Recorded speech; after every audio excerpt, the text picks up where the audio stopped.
I'm Yaritza. I'm Jason. I am 22. Same. We met canvassing. So I was 17 at the time. We were canvassing in New Mexico. In our friendship, I talked to him first. I'm trying to remember. Dating wise, we always talked as friends. We were friends for like a year, and he'd always ask me to go do things and stuff.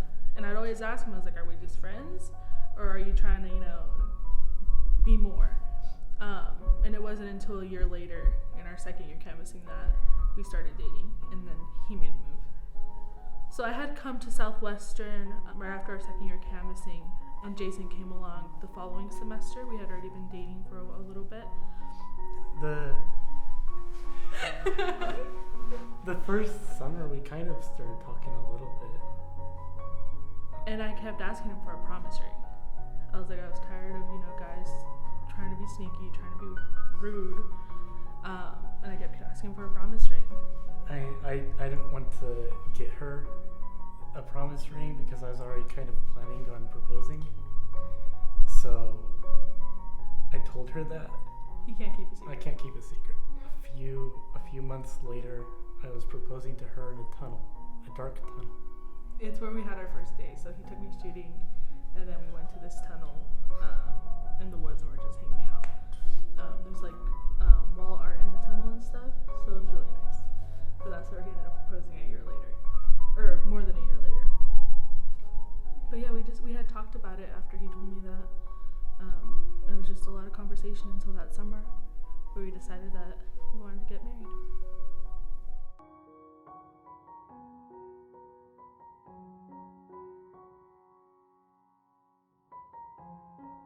We dated in school, we got married, coming to Southwestern. We don't know any different. I guess for us, our love languages are personal time and touch. And both of us are like that. So that helps a lot. We love spending time together. And that was something that we couldn't really do when we were dating here, spend time together. Because we had classes and we had homework to do and stuff. So we always had to have that in the mix. Well, now we do everything together, and it's kind of annoying to other people, but that's just how our relationship works, and that's how we show our love. It's stressful, that's for sure, but even before, we were here for a year, and we still had to pay the same bills. We still had to, buy food somehow. We still had to figure all that out. It's just now we go to sleep together. For me, it's why wouldn't you want to start the rest of your life with someone while you have the chance? I met Jason young. I, fell in love with him young. I knew that the rest of my life was going to be with this man. Why not just start that off right away? I think you said, was it harder, right? Yeah, it's hard. It's hard both being students. And a lot of people question, you're both students? How are you both students? And I don't know, God. We're not the ones doing it. It's Jesus every semester telling us, okay, here's another semester, here's another semester, here's another week, here's another test. Because we can't do it. If it were just us, we would have ended up divorced already. It's not easy.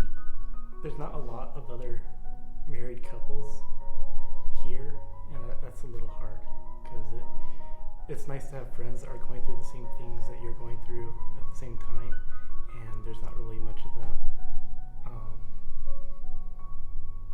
It can be difficult just because I'm supposed to provide, and I make $7.25 at a job that I really feel like I should be making more than that at. This is the only reason why all of our stuff is okay right now. We really can't take care of it. Yeah, it gets really tough. And that's one of the reasons I had to let go of this job. It was just too much, and I preferred to choose Jason over $7.25 an hour. You had mentioned Taco Bell earlier, and it sucks that we can't even go get a $1 burrito, We're not just providing money, we're providing our time, we're providing our love, our support. Jason is providing for me by going to school, just like I'm providing for us by going to school and doing as much as I can. It's not always just money. While it is tough, there has to be better days, you know? And I fully believe that if you work for those better days, God's gonna bless. But yeah, it sucks. It really does. I don't think you could ever be prepared for anything, just how it is. We live our life every day knowing that God's gonna provide and kind of trusting, and yeah, it causes a lot of anxiety, but that's just how we live. But we did talk a lot, and that's something that we tell kids all the time, or young people all the time. If you're planning on getting married, you have to talk about all the what ifs. What if I get married? What are we gonna do then? How are we able to provide for this? And that's something that happens when you're married. You know what I mean? Make sure that your relationship with God, focus on that first, and everything else will fall into place. Your finances, your relationships, your schooling. God makes you ready for whatever challenges that He has for you in the future. So just make sure that you're focusing on your relationship with God. You can't prepare for everything. Just like if I become a lawyer or a doctor, I'm not guaranteed to get a job. I'm not guaranteed to get money, but I was guaranteed to have Jason for the rest of my life, so for the rest of his life, for the rest of our lives. It wouldn't change my decision, just because we did talk about it. We're like, we're gonna be in a box together if we have to be in a box together. Divorce is not an option. It's not even a word. Like, you choose God or you choose to live Christ. It's a choice. And if you choose to love someone, it's always worth it, no matter what. And times may suck. Times are gonna suck when we're billionaires one day. That's just how it is, you know? But when you have someone to go through it with you, and you have someone who loves you, nothing else matters.